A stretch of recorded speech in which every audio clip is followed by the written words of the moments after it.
warahmatullahi wabarakatuh. Alhamdulillahirabbil alamin. Assalatu wassalamu asrafil anbiya'i wal mursalin sayyidina Muhammadin wa ala alihi washabihi ajmain. Amma ba'du. Marilah murid-muridku sekalian, kita membuka kegiatan belajar mengajar kita secara daring ini dengan sama-sama melafazkan basmalah. Bismillahirrahmanirrahim. Oke, karena ini masih pertemuan pertama, jadi alangkah baiknya kita semua saling kenal dulu ya. Dimulai dari Ibu. Perkenalkan, nama Ibu Asra Panigoro. Ibu berasal dari Manado. Di sini Ibu ditugaskan untuk menjadi guru agama Islam di kelas 10. Kemudian Ibu akan ambil absensi ya. Mohon satu-satu memperkenalkan nama dan juga asalnya. Oke, pada kesempatan kali ini Ibu akan membahas tentang sejarah kebudayaan Islam atau sering disingkat dengan SKI. Mungkin dari kalian ada yang bertanya, Ibu, apa sih tujuan dan manfaat kita mempelajari SKI ini? Nah, murid-muridku sekalian, kalau kita berbicara tentang sejarah, maka kita akan mempelajari dan memahami kembali bagaimana situasi maupun kondisi yang terjadi pada masa lampau atau pada zaman dahulu, tergantung dengan sejarah apa yang ingin kita pelajari. Nah, sama halnya juga dengan sejarah kebudayaan Islam, di mana kita akan mempelajari kembali dan kita akan memahami bagaimana peradaban Islam itu pertama kali timbul, siapa yang membawa ajaran agama Islam, dan peristiwa-peristiwa apa saja yang mengiringi saat penyebaran agama Islam ini terjadi. Malu ya kalau kita sebagai orang Islam tidak tahu tentang sejarah kebudayaan kita sendiri. Jadi alangkah baiknya kita harus mampu mengetahui tentang bagaimana sejarah kebudayaan Islam ini. Oke, materi SKI yang akan Ibu jelaskan pada kesempatan kali ini yaitu tentang memahami substansi dan strategi dakwah Rasulullah SAW di Mekah. Sebelum Ibu berlanjut pembahasan tentang strategi apa saja yang dilakukan saat Rasulullah SAW berdakwah di kota Mekah, alangkah baiknya kita memahami terlebih dahulu apa itu pengertian dakwah. Nah, bisa kalian dilihat di layar. Dakwah merupakan segala aktivitas dan kegiatan yang mengajak orang untuk berubah dari situasi yang mengandung nilai kehidupan yang lebih islami. Nah, kegiatan atau aktivitas ini dilakukan dengan cara menyeru, mengajak, mendorong orang-orang tanpa adanya paksaan. Seperti dicontohkan Rasulullah SAW, beliau saat berdakwah dan menyampaikan wahyunya itu beliau lakukan dengan cara lemah lembut, tutur kata yang santun, dan tentunya tanpa ada penekanan dan paksaan. Nah, Nabi Muhammad SAW mulai berdakwah di Mekah, di mana Mekah merupakan pusat peradaban. Bangsa Arab saat itu dikenal dengan sebutan zaman jahiliyah. Mengapa dikatakan dengan zaman jahiliyah? Karena pada zaman itu merupakan zaman kebodohan atau zaman kegelapan terhadap kebenaran, di mana perilaku dan akhlak mereka pada saat itu sangatlah buruk. Mereka melakukan kekerasan, penindasan, bahkan perempuan menjadi pusat utama dalam kekerasan yang mereka lakukan. Makanya mereka saat itu disebut sebagai zaman kebodohan sebelum ajaran agama Islam ini masuk. Lanjut, dakwah Rasulullah SAW dibagi menjadi dua periode, yaitu yang pertama periode Mekah dan periode Madinah. Periode Mekah ini dilakukan sekitar 13 tahun lamanya. Jadi Rasulullah berdakwah di kota Mekah itu selama 13 tahun. Kemudian periode Madinah beliau berdakwah selama 10 tahun.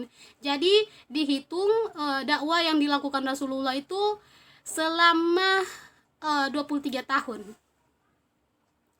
Oke, di sini kalian bisa lihat wahyu pertama yang diterima oleh Nabi Muhammad SAW itu diangkat sebagai nabi yaitu surat Al-A'la ayat 1 sampai 5. Wahyu ini diterima beliau saat beliau menyendiri di Gua Hira. Mengapa beliau menyendiri di Gua Hira? Karena rasa prihatin akan kondisi penduduk kota Mekah saat itu, di mana orang-orang Arab menyembah berhala. Nah, pada saat itu, saat beliau menerima wahyunya pertama kali, beliau belum diperintahkan untuk berdakwah. Kemudian lanjut setelahnya, setelah turun wahyu yang kedua, yaitu surat Al-Mudatsir ayat 1-7, beliau diangkat menjadi rasul dan dan ditugaskan untuk berdakwah. Nah, inti yang ingin dicapai dari turunnya surat Al-Mudatsir ayat 1-7 itu, yang pertama ada memberikan peringatan, kemudian kedua mengagungkan Allah, ketiga membersihkan pakaian dan meninggalkan perbuatan dosa, dan keempat adalah ikhlas. Kemudian dakwah yang dilaksanakan di kota Mekah memiliki penekanan yang sangat berbeda daripada dakwah yang dilakukan di Madinah, sebab dakwah yang dilakukan Rasulullah pada saat itu yaitu berfokus pada keyakinan atau ketauhidan, di mana Rasulullah berfokus untuk mengubah kembali pemikiran-pemikiran penduduk Mekah pada saat itu, yang dimana mereka mengikuti ajaran nenek moyangnya yang disebut dengan taklid a'ma, di mana mereka menyembah berhala. Perlu diketahui, berhala pada saat itu merupakan sentral kegiatan ketauhidan yang dilakukan oleh mereka pada saat itu. Berhala tersebar di berbagai pelosok daerah, termasuk di sekitaran Ka'bah sendiri.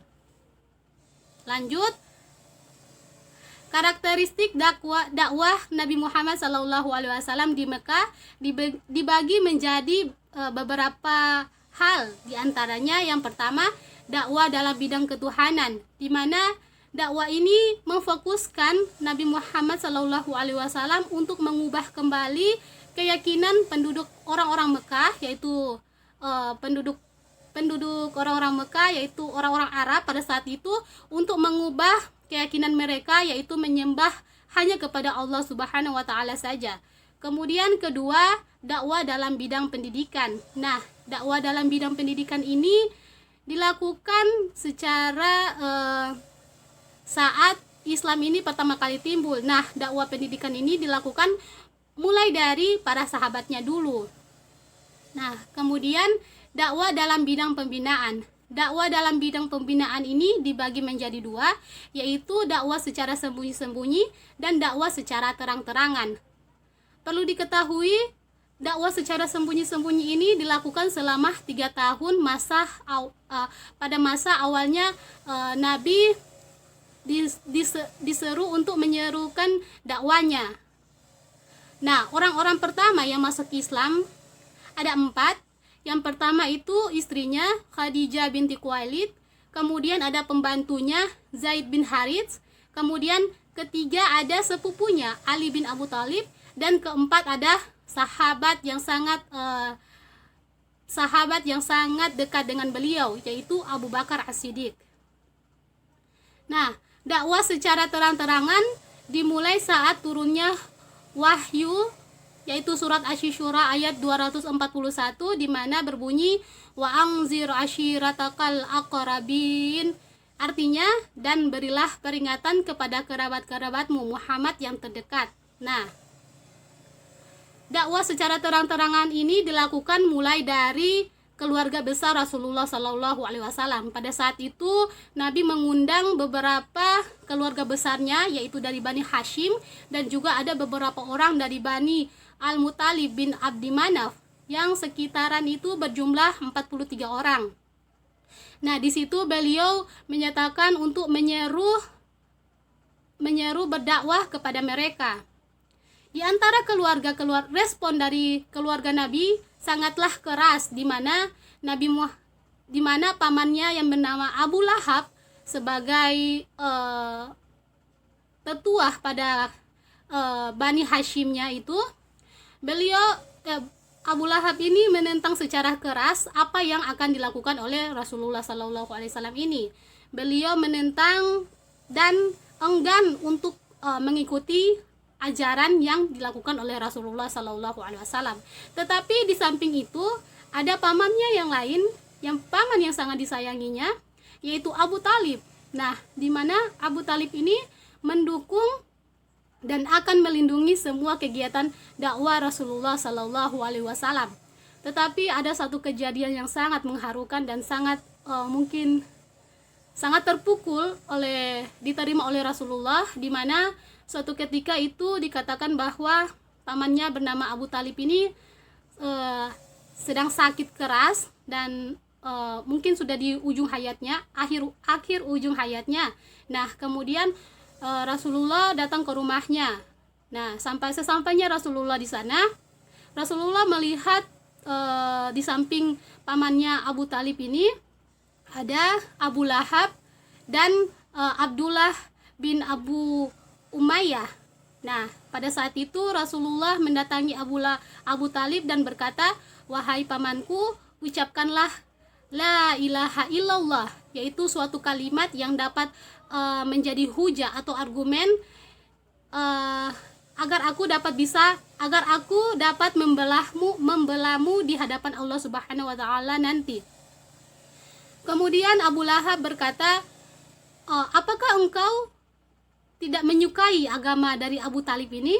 Tetapi Rasulullah terus menerus menyerukan untuk kepada Abu Lahab untuk mengucapkan kata la ilaha illallah. Tetapi sampai di mana akhir ujung hayat dari pamannya ini, yaitu Abu Talib, beliau enggan untuk mengucapkan kalimat tersebut dan tetap berpegang pada keyakinannya atau agamanya. Sungguh sangat mengharukan. Pada saat itu tidak bisa terbayangkan bagaimana reaksi dari Rasulullah SAW sendiri, di mana pamannya ini paman yang sangat disayanginya, paman yang sangat mendukung akan segala kegiatan-kegiatan yang dilakukan oleh Rasulullah, tetapi hingga di akhir ujung hayatnya beliau belum atau tidak masuk Islam begitu.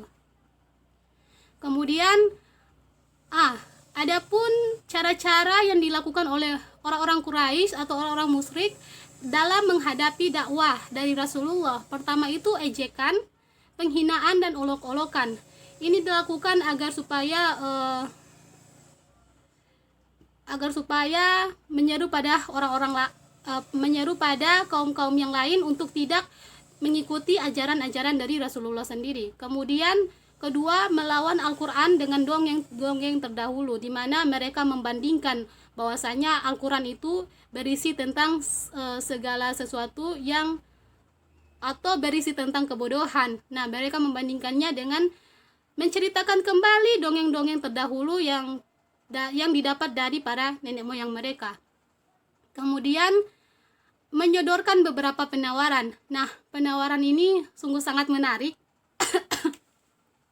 Jadi mereka berkata kepada Rasulullah, wahai Muhammad, kami atau orang-orang Quraisy, orang-orang musyrik itu, kami akan berhenti mengikuti ajaran nenek moyang kami seperti menyembah berhala dan sebagainya, tetapi kamu harus berhenti untuk menyeru dakwah ini. Sungguh mereka sangat tidak menyiapkan atau sangat tidak mengizinkan dakwah Rasulullah ini tersebar di berbagai kalangan. Keempat, yang lebih parahnya lagi, mereka berniat ingin membunuh Rasulullah Sallallahu Alaihi Wasallam. Nauzubillah. Oke, sekian dulu yang dapat Ibu jelaskan pada kesempatan kali ini. Ibu tarik kesimpulan kembali bahwasanya Rasulullah Shallallahu Alaihi Wasallam mulai berdakwah itu pertama kali di kota Mekah selama periode 13 tahun. Nah, prioritas utama yang dilakukan oleh Rasulullah sendiri saat menyebar dakwah di kota Mekah yaitu mengubah kembali atau meluruskan kembali keyakinan-keyakinan daripada penduduk kota Mekah, yaitu orang-orang Arab, di mana sudah diketahui bahwa mereka masih mengikuti ajaran nenek moyang mereka, yaitu taklid ama, di mana mereka menyembah berhala. Nah, fokus Rasulullah ingin merubah keyakinan mereka tersebut kembali kepada hanya menyembah Allah Subhanahu wa taala saja. Kemudian berbagai rintangan yang dihadapi oleh Rasulullah saat menyebarkan ajaran agama Islam ini sungguh sangat besar. di mana beliau menerima ejekan, hinaan, bahkan ada sampai niat untuk ada niat sampai untuk membunuh Rasulullah sendiri. Sungguh itu merupakan tantangan terbesar yang dirasakan oleh Rasulullah Sallallahu Alaihi Wasallam. Tetapi terlepas dari itu, Rasulullah pun tetap giat atau tetap semangat untuk menyebar ajaran agama Islam ini, di mana beliau merupakan nabi terakhir dan penutup risalah daripada nabi-nabi sebelumnya. Maaf. Jadi Ibu berharap kalian semua sudah dapat memahami dan menangkap bagaimana situasi dakwah yang dilakukan oleh Rasulullah Sallallahu Alaihi Wasallam ini di kota Mekah. Mungkin kalian sudah bisa menggambarkan bagaimana situasi dan kondisi yang dialami Rasulullah saat itu di kepala kalian. Sungguh. Jadi kita sebagai umat Islam, yaitu umat dari Rasulullah Sallallahu Alaihi Wasallam, kita perbanyak bersalawat kepadanya. Allahumma sholli ala Sayyidina Muhammad wa ala ali Sayyidina Muhammad. Insyaallah kita dipersatukan kembali dengan beliau di dalam surganya. Amin, amin, Allahumma amin. Sekian dulu yang dapat Ibu sampaikan. Ibu mau berpesan, tetap semangat anak-anakku sekalian, tetap semangat dalam belajar. Meskipun sekarang ini kita masih dilanda dengan pandemi COVID-19 yang membatasi semua kegiatan kita. Tetapi Ibu berharap kalian tetap semangat, jangan pantang menyerah untuk menuntut ilmu, karena menuntut ilmu itu sangat penting ya untuk kehidupan kalian di masa depan nanti. Dan yang kedua, menuntut ilmu itu sudah termasuk berjihad di jalan Allah Subhanahu wa taala. Tetap semangat, jaga kesehatan. Akhirul kata, marilah kita tutup kegiatan belajar mengajar kita ini dengan sama-sama melafazkan hamdalah. Alhamdulillahirabbil alamin. Wassalamualaikum warahmatullahi wabarakatuh.